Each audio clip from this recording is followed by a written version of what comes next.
Hi friends, மத்திய அரசு ஊழியர்களுக்கு ஒருங்கிணைந்த ஓய்வூதியம் திட்டம் அப்படிங்கிறது யூனிஃபைடு பென்ஷன் ஸ்கீம் வந்து அமலாக்க போகிறாங்க. இது எப்போதுலேருந்து அமலாக்குறாங்கன்னா அடுத்த வருஷம் ஏப்ரல் 1, 2025 முதல் 25 லட்சம் பேர் வந்து பயனடைய போகிறாங்க. ரிட்டையர்மெண்ட் ஆகிறதுக்கு முன்னாடி ஒரு வருஷத்துக்கு முன்னாடி நீங்கள் வாங்குறீங்க இல்லையா, லாஸ்ட் ட்ரான் சேலரி அதிலிருந்து 50% வந்து உங்களுக்கு பென்ஷனாக கிடைக்கும். அதாவது ஒரு உதாரணத்துக்கு சொல்கிறேன், 1 லட்ச ரூபாய் சேலரி வந்து சென்ட்ரல் கவர்மெண்ட்டில் வாங்குறாங்கன்னா 50,000 வந்து அவங்களுக்கு பென்ஷனாக கிடைக்கும்.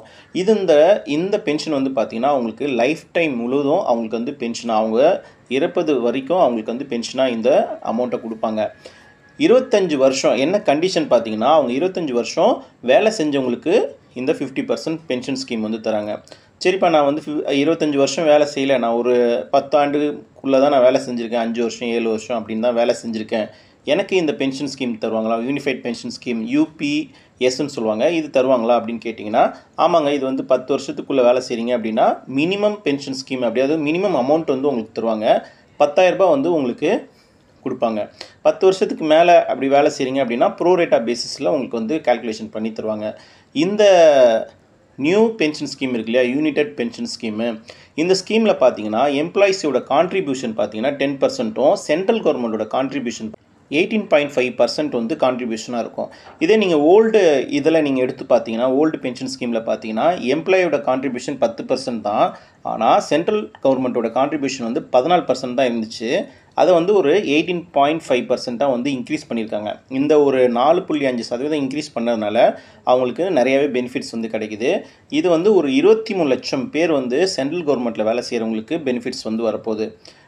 இந்த ஸ்கீம் பார்த்தீங்கன்னா யூனிஃபைடு பென்ஷன் ஸ்கீம் வந்து பார்த்தீங்கன்னா யாரெல்லாம் ஆன் ஆர் ஆஃப்டர், அதாவது ஜனவரி 1, 2004 அப்புறம் யாரெல்லாம் வந்து ஜாயின் பண்ணியிருக்காங்க அவங்களுக்கெல்லாம் வந்து இந்த ரிட்டையர்மெண்ட் பென்ஷன் ஸ்கீம் வந்து பொருந்தும். அவங்க என்ன பண்ணலான்னா, ஓல்டு பென்ஷன் ஸ்கீம்லேருந்து நியூ பென்ஷன் ஸ்கீமில் கூட ஒரு ஆப்ஷன் கொடுக்குறாங்க. நீங்கள் வந்து மாற்றிக்கலாம். எனக்கு வந்து ஓல்டு பென்ஷன் ஸ்கீமே நான் வச்சுக்கிறேன்ப்பா, எனக்கு புதுசெலாம் ஒன்று வேணாம் அப்படின்னு சொன்னாலும் ஓகே. இல்லை, நான் வந்து new pension scheme unified pension scheme வழியாக நான் யூஸ் பண்ணிக்கிறேன் அப்படின்னு சொல்லி அதுவும் நீங்கள் மாற்றிக்கலாம். அந்த ஆப்ஷன் வந்து உங்களுக்கு கொடுக்குறாங்க. ஜாயிண்ட் என்னைக்கு பண்ணியிருக்கணும்னா ஆன் ஆர் ஆஃப்டர் ஜனவரி 1, 2004 இது பண்ணியிருக்கணும். இந்த கான்ட்ரிபியூஷன் இருக்கு இல்லையா, இந்த எம்ப்ளாயி கான்ட்ரிபியூஷன், அப்புறம் வந்து சென்ட்ரல் கவர்மெண்ட் கான்ட்ரிபியூஷன்ஸ், இதெல்லாம் என்ன பண்ணுவாங்கன்னா ஈக்விட்டி அண்ட் செக்யூரிட்டிஸ் அதில் போய் இன்வெஸ்ட் பண்ணுவாங்க. இதெல்லாம் யார் கண்ட்ரோல் பண்ணுறா அப்படின்னு பார்த்தீங்கன்னா pension fund regulatory and development authority, இவங்க தான் கண்ட்ரோல் பண்ணுறாங்க. நீங்கள் வாங்குகிற கிராஜுவிட்டி லம்சம் அமௌண்ட் இருக்கும் இல்லையா, ரிட்டையர்மெண்ட் ஆகும்போது அதில் எந்த ஒரு சேஞ்சஸுமே பண்ணல. லம்சம் அமௌண்ட் அப்படின்னு சொல்லுவாங்க. நீங்கள் கிராஜுவிட்டி வரும் வேலையை விட்டு ரிட்டையர்மெண்ட் ஆகும்போது, அந்த இதில் எந்த ஒரு சேஞ்சஸுமே இல்லை. கிராஜுவிட்டி லம்சம் அமௌண்ட் வந்து உங்களுக்கு அப்படியே தான் இருக்கும்.